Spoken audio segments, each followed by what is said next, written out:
Guys আজকে আমি pro player না হয়েও প্রো প্লেয়ারের মতো খেলার চেষ্টা করব। তোমরা তো দেখতেই পাইতেছো যে আমার ম্যাচ মেকিং চলতেছে। প্রো প্লেয়াররা যেরকম পিকেতে নেমে 5-10টা কিল করে নেয় একসাথে, আমিও সেটা চেষ্টা করব আজকে।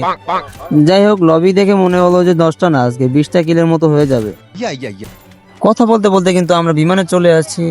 তারপর আবার পিকেতে ল্যান্ডিং করে ফেললাম। নামার সাথে সাথে আমি একটা লং রেঞ্জের গান পেয়ে গেছি, কিন্তু আমার লাগবে শর্ট রেঞ্জের গান। এখানে একটা শর্ট রেঞ্জের গান পেয়ে আমি হাতে নিয়ে নিলাম।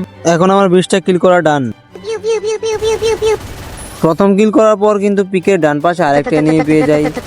ওটাকে মারার পর কিন্তু আমার ডাবল কিল হয়ে যায়।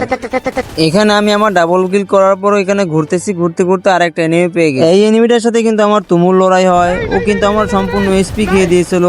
তারপর আমি একটা অসাধারণ ওয়ান ট্যাপ মেরে দিয়েছি ওকে। ডিপ্রেশন।